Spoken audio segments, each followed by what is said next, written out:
uma alegria poder estar aqui para meditar um pouco sobre a Virgem Maria, a nossa mãe, a mãe de Deus, a mãe da igreja e a nossa mãe. O Padre Jesus acabou de fazer a palestra dele, né? E falou bastante sobre a consagração a Nossa Senhora. Eu gostaria de começar também por aí, porque em 1994, há 31 anos atrás, eu fiz a minha consagração a Nossa Senhora pelo método de São Luís de Montfort. Faz 31 anos. E eu me lembro que mudou a minha vida. Inclusive, no ano de 95, ano seguinte, eu escrevi esse livro, A Mulher do Apocalipse. E até contei para o Padre Jonas, na época, que eu tinha escrito esse livro, e eu ia chamar o livro de As 12 Coroas, as 12 Estrelas da Coroa de Glórias da Virgem Maria, porque o livro tem 12 capítulos. O Padre Jonas disse, não vamos chamar de 12 estrelas, não, vamos chamar de A Mulher do Apocalipse. Ele deu o nome para esse livro, tanto é que ele fez a apresentação do livro também, exatamente há 30 anos atrás, foi exatamente no dia, fevereiro de 95, né, que o Padre Jonas me lembra direitinho essa conversa que eu tive com ele. Então, eu recomendo a vocês, quem puder ler o livro, o Tratado da Verdadeira Devoção à Virgem Santíssima, de São Luís de Montfort, que tem aqui na Canção Nova, leia e faça a sua consagração. Eu tenho certeza que a sua vida vai mudar. A minha vida mudou. Eu penso que tudo que eu pude fazer nesses 30 anos, depois disso, tem muito a ver com essa consagração. Muito bem, então vamos conversar um pouco sobre, né, as maravilhas de Nossa Senhora. É tanta coisa para falar que o tempo é pouco. O que nós vamos conversar?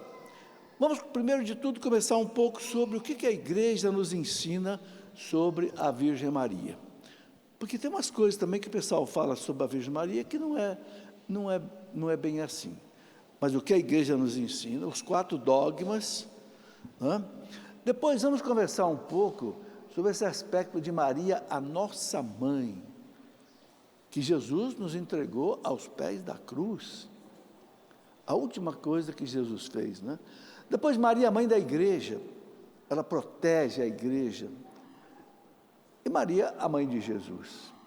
Depois vamos falar também de algumas devoções importantes a Nossa Senhora, as aparições de Nossa Senhora, às vezes que Nossa Senhora interveio na vida da igreja para salvar a igreja de uma situação difícil.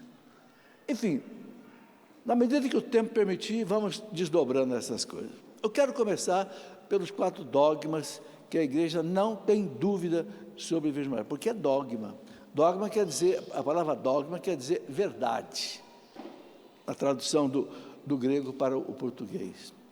Então, o primeiro dogma de Nossa Senhora, o mais importante talvez, é Nossa Senhora, Mãe de Deus. O Catecismo da Igreja fala que, desde toda a eternidade, Deus escolheu Maria para ser a mãe do seu Filho humanado. Deus humanado, o Verbo feito homem. É claro que Deus escolheu a melhor mulher, né? Eu e você não podemos escolher a nossa mãe, né? Mas temos uma mãe boa, né? Mas Deus pôde escolher a mãe dele. Então, claro que escolheu, assim como pode escolher também seu pai, né? São José, embora seja pai adotivo, pai legal, nutrício, claro que escolheu o melhor homem também. Por isso que São José e a Virgem Maria são pai e mãe da igreja. Em 1870, o Papa Pio IX proclamou São José patrono da igreja. Por isso que eu penso que todas as igrejas, capelas, têm que ter a imagem de Nossa Senhora e de São José. Pode ter outras imagens, mas essas 2 não podem faltar. Porque são os pais da igreja. Pais no sentido de protetores. Isso é muito importante. Então, já que Deus escolheu Nossa Senhora para ser a mãe do seu Filho, E claro que, infelizmente, houve uma heresia muito grande, lá no ano 431, um patriarca de Constantinopla, importante, Nestório, começou a dizer que Maria não era a mãe de Deus, era a mãe do homem Jesus. Como se existisse dois Jesus, um Jesus que é homem e um Jesus que é Deus. A igreja disse não, aí a igreja teve que realizar um concílio ecumênico na cidade de Éfeso. Por quê? Porque Nossa Senhora morou em Éfeso com São João. Tem uma peregrinação da Canção Nova que passa lá em Éfeso, hoje é na Turquia. Eu tive a oportunidade de ter umas 3 vezes lá, inclusive tem um santuário mariano. É impressionante que, embora seja um país muçulmano, eles respeitam esse santuário de Nossa Senhora. Porque o Alcorão, ou Corão do Maomé, diz que Maria é a única... Veja, Maomé escreveu no Corão dele que Maria é a única mulher que não foi tocada pelo demônio. É impressionante, por isso eles respeitam. Nossa Senhora morou em Éfeso com São João. Tem uma casinha lá no alto da montanha, né, que foi uma santa da igreja, uma beata que teve essa visão, né, Ana Catarina Emmerich. Ela teve uma visão da casinha de Nossa Senhora e contou para os arqueólogos, e eles foram procurar e encontraram a casinha que Nossa Senhora morou, está lá. Quem vai a Éfeso, né? E Éfeso era uma cidade importantíssima na época do Império Romano, era a capital da província romana da Ásia Menor. Então São João morou ali com ela. E aí, por isso que o concílio foi realizado em Éfeso, onde existe até hoje ruínas desta igreja onde aconteceu esse concílio, né? E ali o concílio definiu: Maria é Theotokos. Falava-se o grego ali. Deus, Tokos, mãe. Maria é mãe de Deus. Jesus é Deus. Então, ponto final. Infelizmente, nossos irmãos protestantes não chamam Maria mãe de Deus. Falam Maria mãe de Jesus. Como se Jesus não fosse Deus. Então, o dogma fundamental era escolhida para ser mãe de Deus. É claro que não foi Maria que gerou Deus, nem o Verbo, nem o Espírito, porque Deus existe desde toda a eternidade.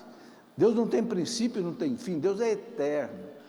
Mas a partir do momento que o Verbo, Deus, se fez homem, São Bernardo dizia, o Verbo humanado, ele teve que ter uma mãe, porque um homem não nasce a não ser de uma mãe.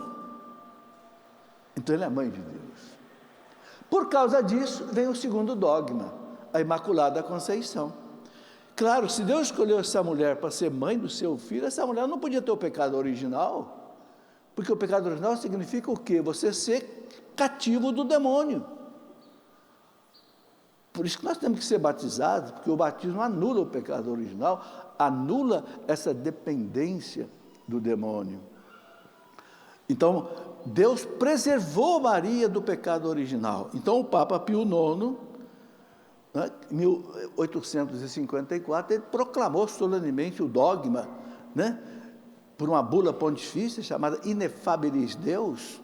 Ele proclamou o dogma que Nossa Senhora foi concebida sem o pecado original, por méritos da morte do seu filho na cruz. Veja que interessante que o Papa diz. Ela não foi isenta do pecado original sem uma causa, a morte do seu filho na cruz, o sangue do seu filho na cruz. Alguém pode perguntar assim, mas peraí, Jesus não existia ainda, é a mãe que estava sendo concebida no seio de santa da sua mãe, né? É que para Deus, gente, não existe o tempo. Para nós, Jesus não existia ainda, mas para Deus não existe passado e futuro, para Deus só existe o presente. Tem um teólogo chamado Karl Rahner, que diz que Deus é um instante que não passa. Dá para entender? Um instante que não passa. Ou seja, tudo que é passado, tudo que é futuro, para Deus é presente. Então, o que Deus fez? Ele antecipou para a Virgem Maria ser isenta do pecado. Nós fomos isentos do pecado original pelo batismo. Então, aqui uma comparação para você entender. A gente pode ficar livre de uma doença de duas maneiras. Ou você contraiu a doença e fez um tratamento, um antibiótico e tal, ou então você toma uma vacina, para você não pegar a doença. Maria não precisou ser curada do pecado, ela não teve o pecado, porque Deus como que vacinou Maria contra o pecado, pelo sangue de Jesus. Então, isso equivale a dizer que nós fomos salvos por Jesus e Maria também foi salva por Jesus. Só que ela foi salva antes do pecado atingi-la. O pecado nunca atingiu. É interessante que Santo Agostinho, já no século IV, 300 e pouco, Santo Agostinho dizia nem pensar que a mãe de Deus pudesse ter um pecado original. Seria uma tremenda ofensa ao Filho que é Deus. Como é que a mãe daquele que é Deus pode ser cativa do demônio? Santo Agostinho diz, mas nem pensar. Então, esse é o segundo dogma. O primeiro, a mãe de Deus. O segundo, imaculada. Agora, veja que coisa bonita. Isso o Papa proclamou no ano de 1854. 4 anos depois, 1958, o que aconteceu? Nossa Senhora começa a aparecer em Lourdes, na gruta de Massabielle, lá da França, né? A Bernadette Soubirous, a menininha que não sabia nem o francês, ela falava um dialeto da região. E Nossa Senhora apareceu para ela e disse, peça ao padre, Peimorale, que construa aqui uma capela, que daqui eu quero distribuir as minhas bênçãos. A França estava numa situação muito difícil na época. A pobrezinha foi conversar com o padre, e o padre não entendeu, não aceitou. Olha, diga para essa senhora que está aparecendo para você, dizer qual é o nome dela primeiro. Depois eu vou pensar no assunto. E a pobrezinha foi lá e disse, tinha 10 aninhos de idade, e disse para Nossa Senhora, o padre quer saber seu nome. Ela disse, tudo bem, na última aparição eu vou dizer meu nome. E aí na última aparição ela disse, Je suis l'Immaculée Conception. Em francês, eu sou a Imaculada Conceição. Bernadette não entendeu nada, ela não falava francês. Ela foi conversar com o padre repetindo, Je suis l'Immaculée Conception, Je suis l'Immaculée, para não esquecer. Quando chegou e disse para o padre, padre, o nome da mulher é esse, eu sou a Imaculada Conceição. Aí o padre bambeou as pernas, né? Porque o padre sabia que 4 anos antes o Papa tinha proclamado como dogma de fé. Olha que beleza, gente. Nossa Senhora desceu à terra para ensinar para nós 3 coisas. Primeiro, o pecado original existe. Segundo, ela não tem o pecado original. E terceiro, o Papa não erra. Veio para dizer essas 3 coisas para nós. Resultado, hoje você tem em Lourdes um dos maiores santuários marianos do mundo, repleto de milagres.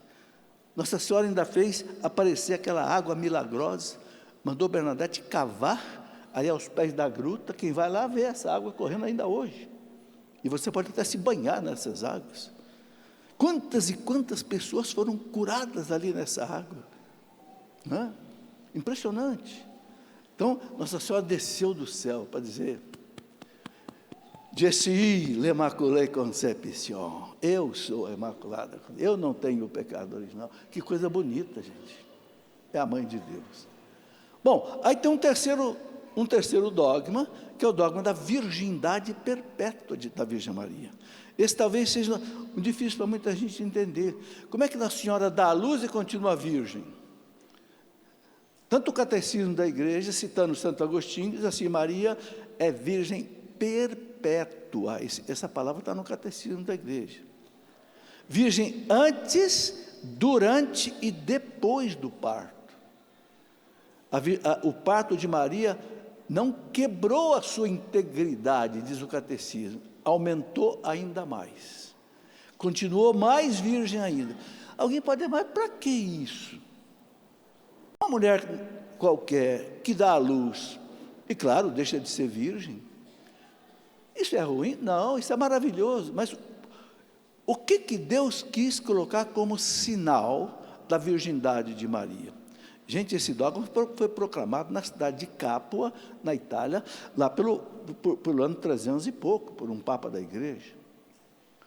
E a igreja nunca, tanto é que vocês vão encontrar todos os escritos dos santos, eles chamam de a Virgem Maria. A Virgem Maria. Eu acho que é o título mais bonito que a gente pode dar para Nossa Senhora.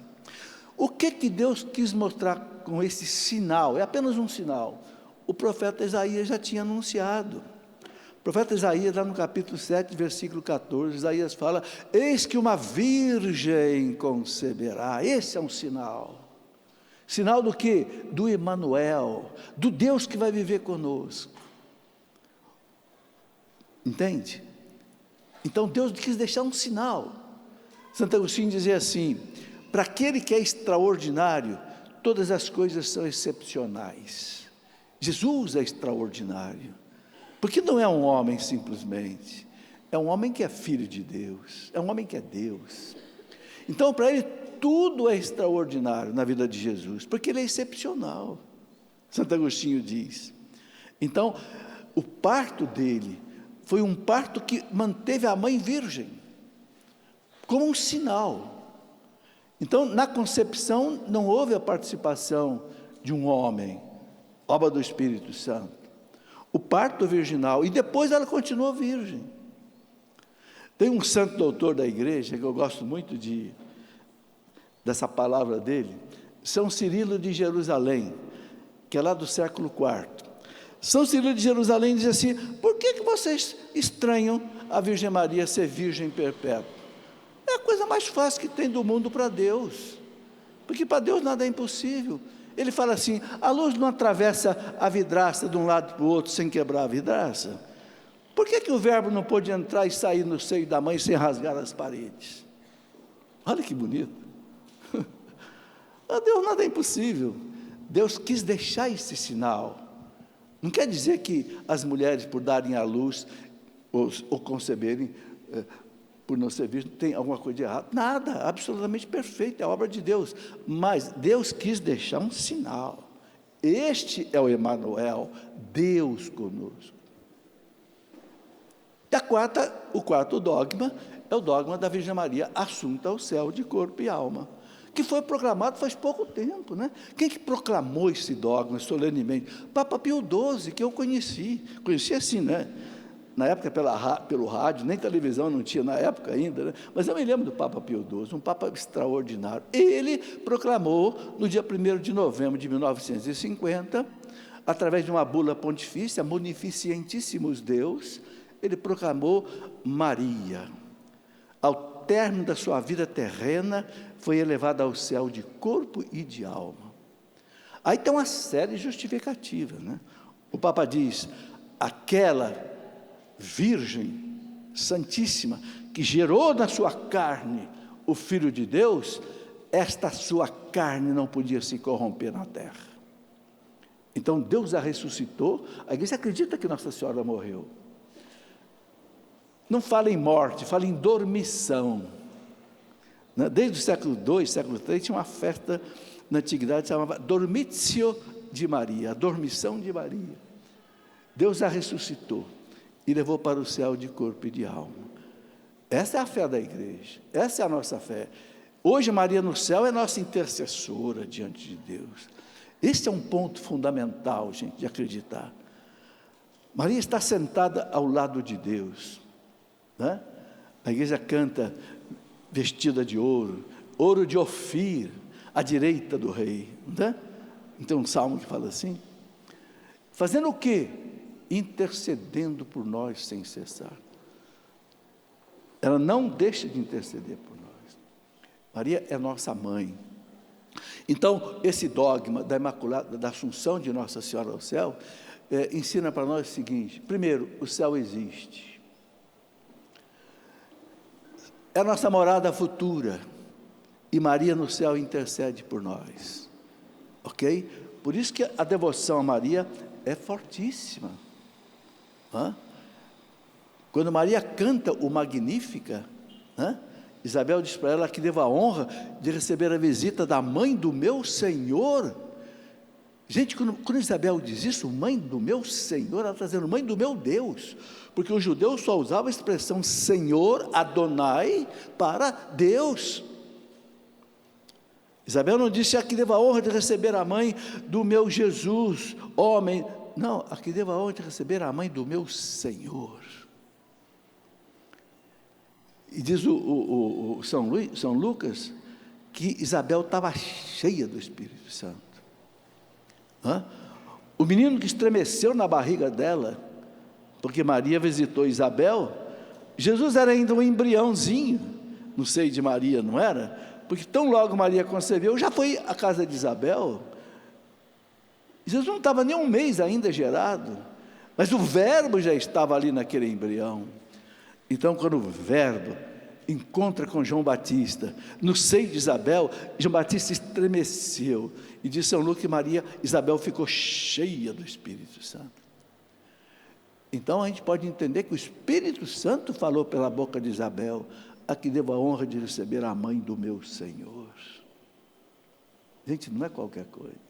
E aí Maria, cheia do Espírito Santo, canta o Magnífica: a minha alma engrandece o Senhor, o meu espírito exulta de alegria em Deus meu Salvador. Por quê? Porque Ele olhou a pequenez da sua serva. Maria, a mais humilde das criaturas. Por isso que Deus escolheu Maria. Porque Eva foi soberba, foi orgulhosa, quis ser como Deus, que o demônio soprou no ouvido dela. E levou para o Adão, que também desobedeceu a Deus, e jogaram a humanidade nas trevas, né? Então Deus precisou de um novo Adão, Jesus, e uma nova Eva, Maria, para resgatar a humanidade, salvar a humanidade. Mas essa mulher tinha que ser humilde. E é impressionante, gente, não teve mulher. Ela canta no Magnífico, porque Ele olhou para a pequenez, a humildade da sua serva. Maria não disse: Ele olhou para a santidade da sua serva. Maria olhou para a virgindade não, Deus olhou para a humildade da sua serva. Porque foi pela humildade que Jesus salvou a humanidade. Jesus se fez humilde até a morte de cruz. A honra que Adão não quis prestar a Deus, Jesus prestou até o fundo da sua alma. Que coisa maravilhosa, né? Então, Maria, e depois, aos pés da cruz, que coisa maravilhosa. Jesus teve 3 horas pregado na cruz. Vocês imaginam o que é isso? Você ficar pendurado por 3 pregos numa cruz. Ali Jesus disse aquelas 7 palavras: meu Deus, por que me abandonaste? Disse ao bom ladrão: ainda hoje você vai estar comigo no paraíso. Disse todas aquelas 7 palavras. Antes de morrer, ele diz o quê? Consumatum est. Tudo está consumado. Pai, cumpri toda a missão que o Senhor me deu. Nas tuas mãos eu entrego o meu espírito. Mas antes, o que ele fez? Viu ali João e viu ali Maria. Mulher, eis aí teu filho. Teu filho. Reparem, gente, que Jesus não tinha filhos, a não ser Jesus. Se Maria tivesse outros filhos, estariam ali. Mas por que Jesus entrega a sua mãe para João? Porque não tinha mais irmãos, e José já tinha morrido. Filho, eis a tua mãe. Todos os papas e santos da igreja entenderam, na pessoa de João ali, cada um de nós, cada cristão, cada batizado: filho, eis aí a tua mãe. Mãe, mulher, eis aí o teu filho. Alguns perguntam: por que Jesus chamava Maria de mulher, não chamava de mãe? Tem um significado profundo. Lá nas bodas de Caná, ele fala: mulher, não chegou ainda a minha hora de fazer milagre. Jesus quer mostrar o seguinte: quem é a mulher do Gênesis e do Apocalipse? Aquela mulher que lá no Gênesis, Deus prometeu: uma mulher vai esmagar a cabeça da serpente. E lá no Apocalipse aparece aquela mulher vestida do sol. a lua debaixo dos pés, 12 estrelas na cabeça. O que significa essa imagem, gente? O universo glorificando a Mãe de Deus. São Luís de Montfort diz assim: por que 12 estrelas? Porque não cabiam todas as estrelas do céu. Então, 12, porque o 12, para os judeus, simbolizava a totalidade. 12 apóstolos, 12 artigos do credo. Repare que o 12 é uma totalidade, é uma coisa completa. Já que não dá para colocar todas as estrelas glorificando, 12. Por isso que qualquer coroa que você vê de Nossa Senhora hoje tem 12 estrelas. É muito bonito isso. E a lua debaixo de seus pés, como um pedestal, né?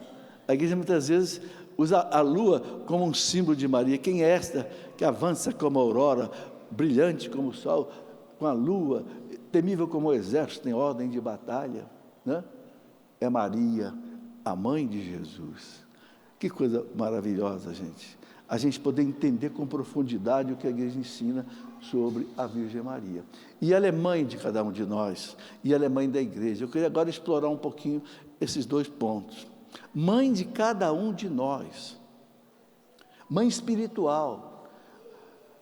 A igreja ensina que nós precisamos de uma mãe natural aqui na terra para dar o leite materno, mas a gente precisa de uma mãe espiritual para dar o leite celeste, para nos guiar para Deus. Tem santo da igreja que chega a dizer o seguinte: Santo Afonso de Ligório, doutor da igreja, nós precisamos de Maria para a nossa salvação. Ele fala, por quê? Não basta Jesus? Sim, Jesus é o Salvador, é o único Salvador, mas Maria nos leva a Jesus. São Luís de Montfort, ele dizia assim, que o Padre Jesus pregou aqui. São Luís de Montfort dizia assim: quando Deus vê um pecador que se separa dele, aí Nossa Senhora faz de tudo para que o pecador não se separe dela, porque senão ela traz ele de volta para Jesus. Entende? Não é que Nossa Senhora, sem ela, a gente não se salva, mas nós precisamos dela. Eu acho bonito uma comparação que faz Santo Agostinho. Eles chamam Nossa Senhora de a forma Dei, a forma de Deus. O que é isso? Eu vou explicar. Deixa eu tomar um pouquinho d'água, eu vou explicar. Uma coisa muito bonita que Santo Agostinho fala. Ele ensina que Maria molda a nossa santidade. A comparação dele é o seguinte: você olha para uma imagem, você pode fazer uma imagem de duas maneiras.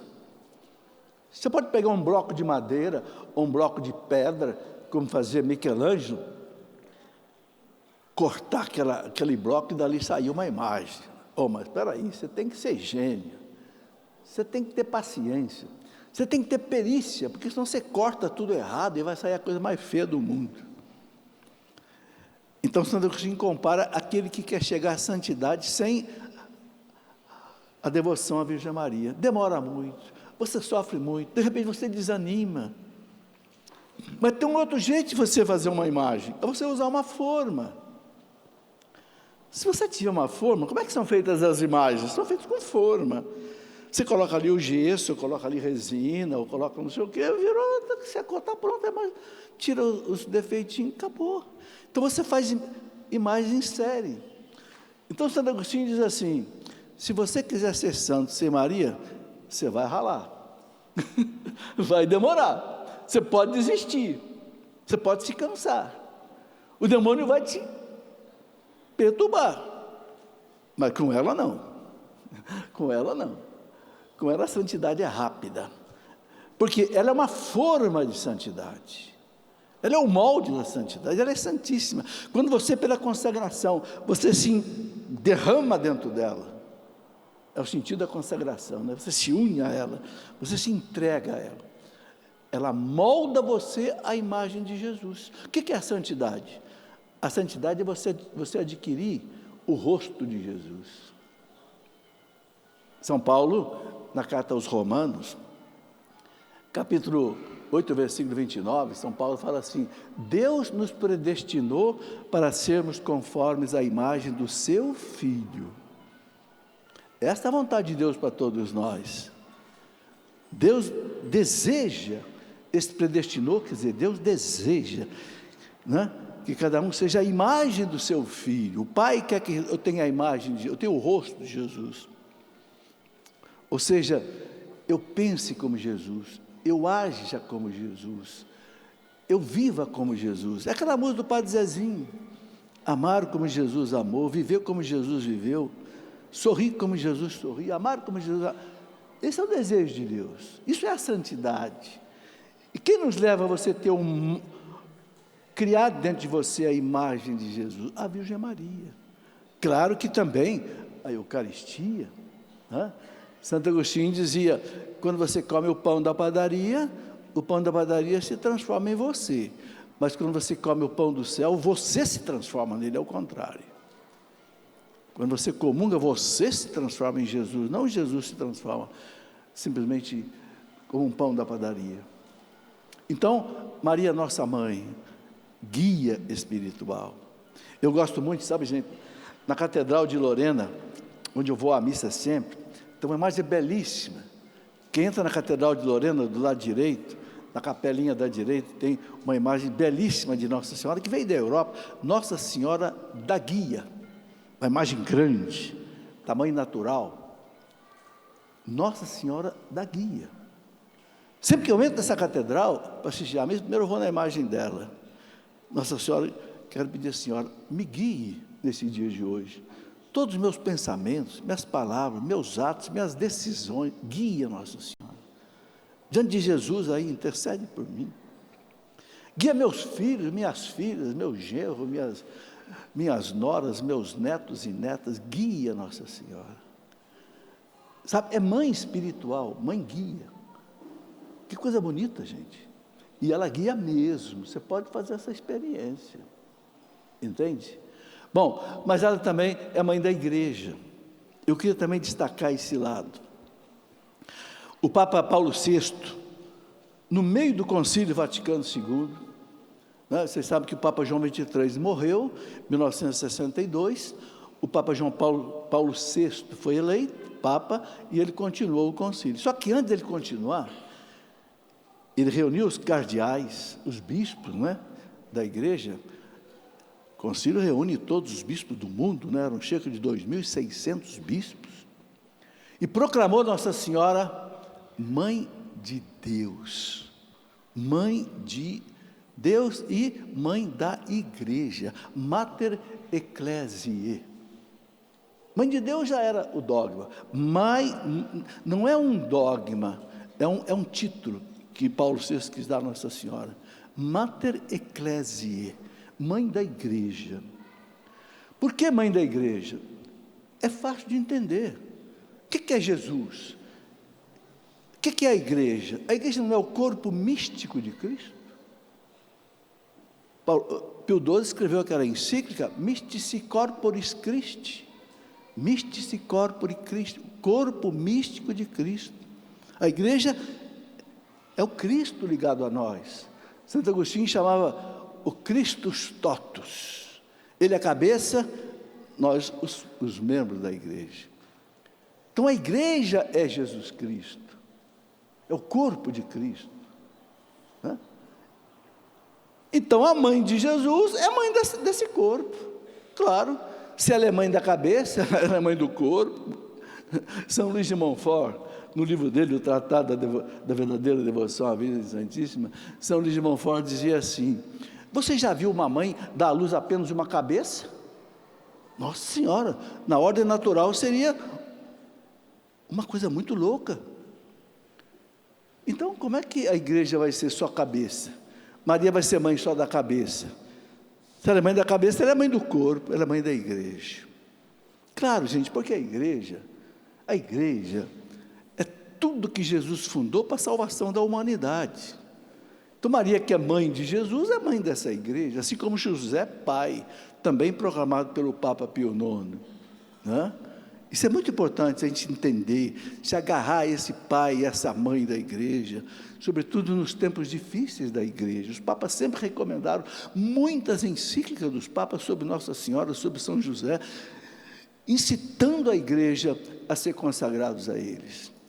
E aqui eu queria explicar para vocês alguns fatos muito interessantes da vida da igreja, onde Nossa Senhora interveio assim maravilhosamente. Eu precisaria ficar o dia inteiro aqui para ficar contando esses fatos. Vou contar alguns.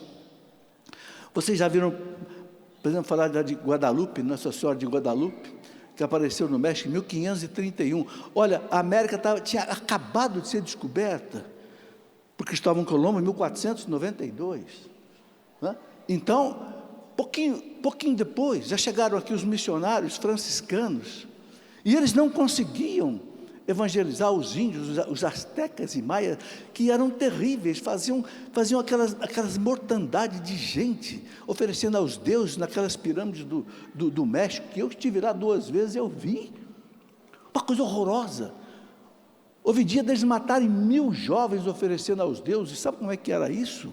Tem um filme chamado Apocalipto, né, do Mel Gibson, que mostra isso.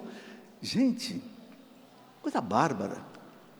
Uma tribo que vencia a outra, toda a tribo vencida era sacrificada ao Deus porque eles acreditavam que quando 2 tribos brigavam, aqui embaixo, os deuses das tribos correspondentes brigavam no céu. Então, a tribo que venceu significa que o Deus dessa tribo venceu o Deus da outra tribo. Então, tinha que sacrificar todos os jovens e jovens mulheres ao Deus da tribo que venceu. E sabe como é que era isso?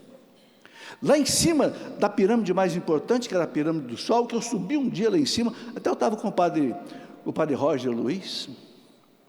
Você sobe uma escadaria gigante. Lá em cima uma mesa de pedra, 4 sacerdotes se curavam as vítimas pelas mãos e pelos pés, e um quinto abria o peito ao vivo da pessoa, tirava o coração e oferecia ao Deus. Cortava a cabeça e jogava para o Deus. Pegava o corpo e jogava a escadaria embaixo para o povo comer lá embaixo, com chile, um condimento. Os franciscanos chegaram, não conseguiam evangelizar esse povo, até que Nossa Senhora aparece a Juan Diego, um índio asteca que já estava convertido. E através disso, gente, mudou a face do México. A partir daí, aquele ícone de Nossa Senhora que apareceu na mão do Juan Diego diante do bispo, foi para os índios assim como que uma mensagem que eles leram dentro da concepção deles. Gente, a partir daí, os franciscanos e outros agostinianos batizaram 7 milhões de astecas e índios. Acabou essa mortandade que existia, porque Nossa Senhora apareceu. Por isso o México passou a ser o país mais católico do mundo. Ainda hoje o México tem mais católico que no Brasil. A mão de Nossa Senhora. Outra coisa muito interessante, que eu li também no livro de história, quando Cristóvão Colombo queria fazer aquela viagem dele para chegar aqui na América, vocês sabem que Colombo, 1492, Colombo era um navegador, talvez genovês, alguns acham que talvez ele fosse espanhol ou italiano, não sei, isso aí não é muito bem definido, mas o Colombo, ele conhecia as viagens de Marco Polo, aquele navegador genovês que já tinha caminhado muito, e vocês sabem que os muçulmanos tinham dominado Constantinopla, e o tráfico do Oriente, através do Mar Negro, para chegar no Mar Mediterrâneo, estava fechado pelos muçulmanos. Então Colombo disse, já sei, ao invés de... E aí tinha que fazer o caminho pelo sul da África, né? E tinha o terrível Cabo das Tormentas, que morria muita gente. Bartolomeu de Gusmão, que descobriu o caso, acabou morrendo numa navegação ali. E o Colombo pensou, bom, então é o seguinte, ao invés de eu chegar nas Índias pelo Oriente, eu vou chegar pelo Ocidente. Ele não sabia que a América estava no meio. Colombo pensou que fosse sair da Europa, dar a volta e chegar na Índia. Por isso que ele chamou de índios, os que descobriu aqui, porque ele achou que tinha chegado na Índia. Só que tem uma coisa, gente, Colombo não tinha dinheiro para fazer essa viagem. Ele precisava de 3 caravelas. Vocês imaginam enfrentar um mar aberto, sem saber onde é que você ia chegar e quando e nunca. Só o Estado podia bancar uma coisa dessa. Então ele foi nos reis de Portugal, os reis de Portugal não acreditaram. Foi nos reis da Espanha, Fernando e Isabel estavam em guerra contra os muçulmanos em Granada, e também não... Colombo entrou na Catedral de Sevilha, na Espanha, se ajoelhou diante da imagem de Nossa Senhora. Colombo era um homem católico, e ele fez essa oração a Nossa Senhora. Isso eu tirei de um livro chamado Maria Medianeira, um livro antigo que eu tenho na minha casa, escrito por um padre muito famoso. Colombo disse a Nossa Senhora: os reis da terra não quiseram me atender, mas a Senhora é a rainha do céu, a Senhora pode me atender. Se eu conseguir essas caravelas e conseguir essa viagem, eu prometo que quando eu chegar na Índia, o primeiro objeto de valor que tiver, eu quero trazer aqui para o seu altar. E Colombo cumpriu a promessa, pegou um pedaço de ouro e trouxe ao altar de Nossa Senhora, e disse: aqui está cumprida a minha promessa. E gente, que coisa bonita. Colombo saiu dali, daquela oração que ele fez em lágrimas. Essas histórias não são contadas, sabe? Conta uma história que o Colombo foi um bandido, que não sei o quê. Colombo era um homem... Eu não sei se vocês já leram o diário que Colombo escreveu. Ele levou 52 dias para sair lá de Monte de Palos e chegar aqui. Colombo, ele escreveu um diário. E nesse diário ele conta quantas vezes os marujos queriam desistir, queriam fazer um motim, voltar. Colombo entrava em oração a Nossa Senhora, e ele conseguiu. Quando ele não estava aguentando mais, ele chegou em São Domingos, aqui na América. Quando já estava no fim, não tinha mais, os marujos já queriam se rebelar e voltar, chegou na América. Agora, coisa bonita, qual é o nome que ele colocou nas 3 caravelas dele? Santa Maria, Pinta e Nina. Quem era Pinta e Nina? Eram 2 sobrinhas dele. A Santa Maria era a nau capitânia dele. A Santa Maria veio na frente, tocou o solo da América Latina por primeira. Não foi só Cabral que trouxe aqui a primeira missa no Brasil, não. Colombo já tinha chegado na América. Maria já tinha chegado na América aqui. Coisa bonita, gente. E aí começou toda a evangelização da América. A partir daí, porque com Colombo, nas 4 viagens depois que Colombo fez, começaram a vir os franciscanos, começaram a vir os agostinianos, depois os jesuítas, que vieram aqui para o Brasil em 1550, mais ou menos, com Manuel da Nóbrega e José de Anchieta. Um outro fato extraordinário, né? Enquanto não acabar meu tempo aqui, eu vou ficar contando esses fatos. Um outro fato extraordinário aconteceu em 1571. Vocês sabem que os muçulmanos sempre quiseram acabar com a igreja. Desde Maomé, ano 622, os muçulmanos arrasaram o cristianismo na Palestina, arrasaram o cristianismo no Oriente Médio, arrasaram o cristianismo no Norte da África, dominaram a Espanha, já estavam prontos para dominar toda a Europa, porque já estavam entrando pela Sicília, pela Itália. Pela mão de Deus, o avô de Carlos Magno, Carlos Martel. Carlos Martel venceu os muçulmanos na França já, na cidade de Béziers, em 732, porque eles saíram da Espanha e queriam entrar na França. Se eles dominassem a Europa seria muçulmana. E essas investidas dos muçulmanos sobre a Europa não teve fim até hoje, hein? Até hoje. 1571, os muçulmanos armaram uma armada com 300 barcos de guerra, 1571, para invadir a Europa a partir do mar de Lepanto, na Grécia. O Papa São Pio V e a cristandade estremeceu. E o Papa convocou uma cruzada para defender a Europa, legítima defesa, claro.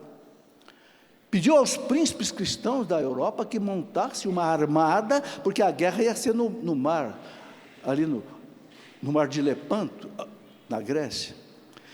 E o príncipe da Áustria, João da Áustria, encabeçou essa cruzada, e no dia 7 de outubro de 1571 se travou a grande batalha. Gente, ali era tudo ou nada para o cristianismo. Se os muçulmanos vencessem, eles iam entrar pela Grécia, ia dominar toda a Europa, e adeus cristianismo. O Papa mandou um cardeal ir benzer as naus cristãs, e pediu que o príncipe João da Áustria fosse rezando o rosário, no comando. Gente, no dia 7 de outubro de 1571, houve a batalha. Claro que lá na Grécia, o Papa estava em Roma, o Papa Pio V estava num consistório com os cardeais. Num certo momento, o Papa teve um sentimento, ele levantou, abriu a janela da sala do Vaticano e disse: vencemos a batalha, estamos livres do perigo. E não recebeu nenhuma notícia nem nada. Era o dia 7 de outubro de 1571, de fato, depois ele comprovou. Num milagre que aconteceu, porque a armada muçulmana era muito mais forte que a armada cristã, mas num vento impetuoso que Deus soprou contra a armada muçulmana, fez com que a armada afundasse, praticamente. E aí o Papa proclamou o quê? 7 de outubro de 1571, dia do quê? Nossa Senhora do Santo Rosário. Por isso que 7 de outubro é dia de Nossa Senhora do Santo Rosário. Olha que coisa maravilhosa. A mão de Nossa Senhora protegendo a igreja. Um outro fato maravilhoso, dá tempo de eu contar. Vocês já viram falar de Napoleão Bonaparte, né? O terrível Napoleão Bonaparte. Lá por volta do ano 1800, logo depois da Revolução Francesa, ele se tornou o imperador da França e queria dominar o mundo, né? Avançou, chegou até Portugal, até que D. João VI teve que se mandar para o Brasil, né?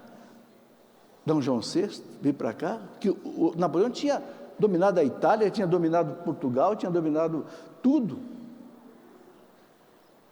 e queria que o Papa Pio VII fizesse as vontades dele. Que vontade era essa? Ele queria ser o chefe da igreja na França, e o Papa disse: não senhor, o chefe da igreja sou eu. Sabe o que Napoleão fez?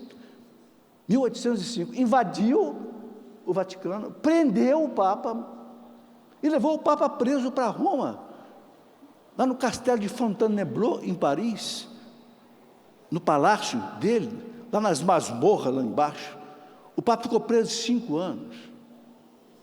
Já pensaram, um Papa preso 5 anos por um governante? Mas teve uma coisa interessante, o Papa, quando ele foi de Roma para a França, naquele tempo de carruagem, né, pediu para parar numa cidade chamada Savona, e na cidade de Savona ele entrou numa igreja de Nossa Senhora, e prometeu a Nossa Senhora de Savona: quando eu voltar liberado, eu vou coroar a senhora. E foi 5 anos preso. Até que Napoleão perdeu a guerra, né? Para os ingleses, na Batalha de Waterloo, do Almirante Nelson, etc. Napoleão, no mesmo palácio que o Papa estava preso, Napoleão teve que assinar a rendição. E foi levado preso para a ilha de Elba. E o Papa foi solto. 5 anos depois. Pio VII parou em Savona, foi à igreja, coroou Nossa Senhora e voltou para Roma. Chegou em Roma que dia? 24 de maio de 1815. E o que ele fez? Proclamou 24 de maio, dia de Nossa Senhora Auxiliadora, porque ele disse: é auxiliadora dos cristãos. Vocês estão vendo, gente? Que coisa maravilhosa. Salvou o Papa. Salvando o Papa, você salva a igreja, né? Das garras de Napoleão Bonaparte. E aí, gente, tem muito mais histórias. Esse livro que eu escrevi, A Mulher do Apocalipse, eu conto mais histórias ainda. Por hora só, um grande abraço a vocês, que Deus os abençoe.